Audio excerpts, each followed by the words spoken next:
Avez-vous des fantasmes? Auriez-vous le courage de défier la morale, la bienséance et peut-être même la nature pour les réaliser, vos fantasmes? Alain Boisvert est coiffeur. Son fantasme à lui, c'était de se déguiser en femme. Il semblerait que plusieurs hommes aient un jour eu cette envie. Plusieurs ne l'avoueront jamais, la plupart probablement. Alain, lui, a décidé d'en faire une seconde carrière.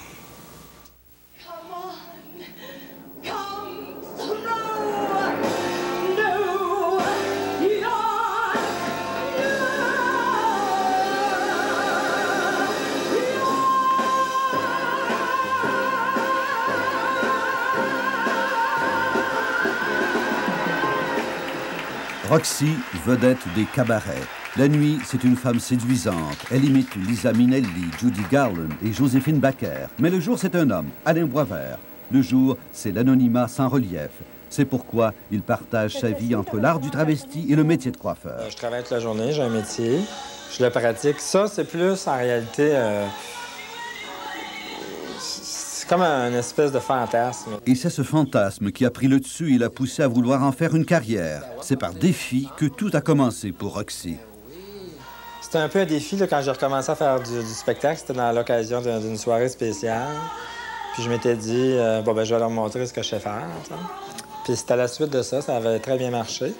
Et puis j'ai décidé de vendre mon produit, d'aller dans les cabarets, puis de vendre mon produit, là, mon personnage. Son produit, il a d'abord vendu à Vicky Richard, un ami qui se travestit depuis plusieurs années. C'est lui qui choisit, en tant que directeur artistique, les travestis qui se produisent sur la scène de l'Entrepôt, un des plus grands cabarets du genre à Montréal. Bon, Roxy, ça a été très spécial puisque c'est un garçon que je connais. Je connais ce bonhomme-là en gars, dans la vie de tous les jours, OK? Ça a été un de mes amis. Et puis, à un moment donné, il m'a dit, hey, je fais du spectacle. Je dis, oui. Là, on a commencé à jaser là-dessus. Et puis, à un moment donné, j'ai dit, ben montre-moi des photos. Il m'a montré des photos. En voyant les photos, Vicky Richard voit l'énorme potentiel de Roxy et lui propose immédiatement de venir présenter quelques numéros à son club. Ben, j'aimerais ça que tu passes au courant de la semaine. Je vais te donner une date et puis on va pratiquer quelques numéros. Okay. Ça marche? Alain se met donc au travail et les répétitions commencent. Étude de la vedette, sa façon de chanter, de bouger, ses tics, ses habitudes et surtout ses chorégraphies.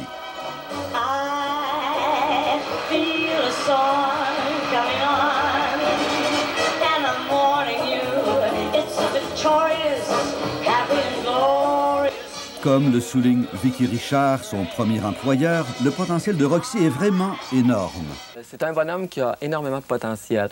Il s'en sert très bien d'ailleurs. Et puis, ce qui est le fun chez lui, c'est qu'il vise beaucoup plus le domaine du show business.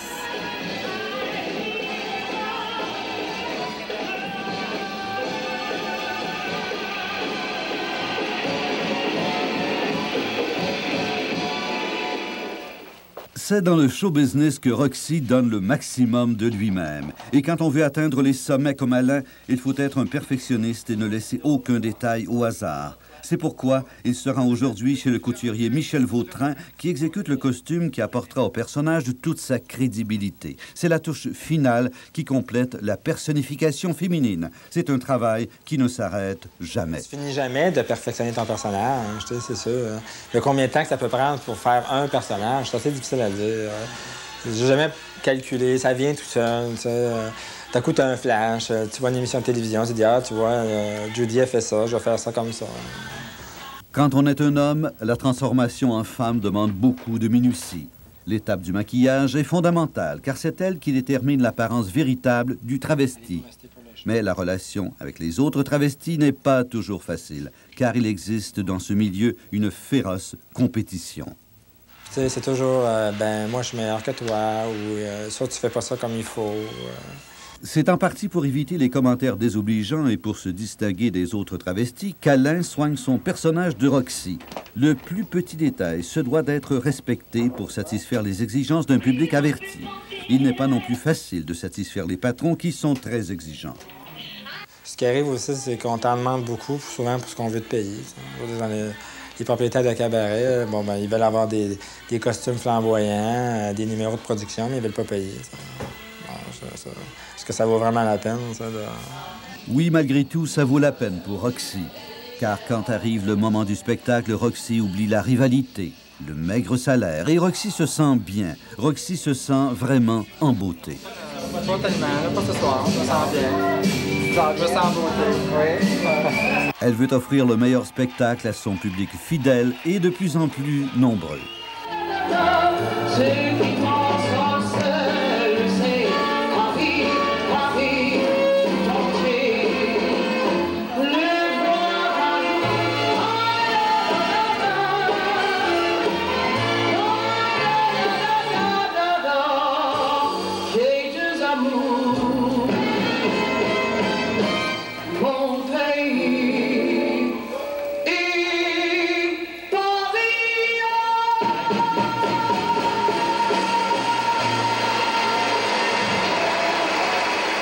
Dans ce métier, il est difficile de bien gagner sa vie. 100 $ seulement pour une soirée.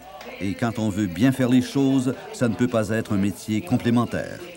Quand je fais quelque chose, j'essaie de le faire le mieux que je peux. C'est pour ça que je te dis que je peux pas dire que je fais ça. C'est pas un métier complémentaire. On sait pas ce qui peut arriver dans l'avenir. Mais... Homme le jour, femme la nuit. Quand Alain retourne au travail, le personnage de Roxy le poursuit et parfois les questions d'identité surviennent.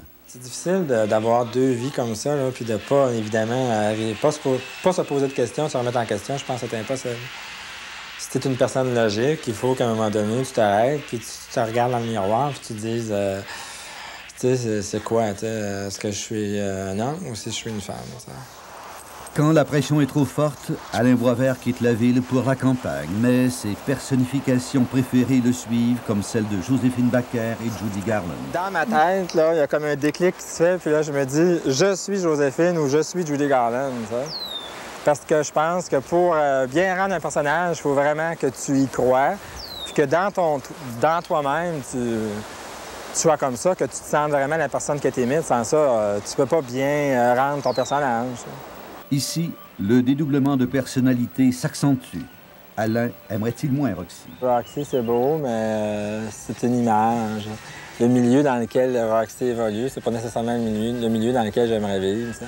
C'est un milieu assez... pas tellement...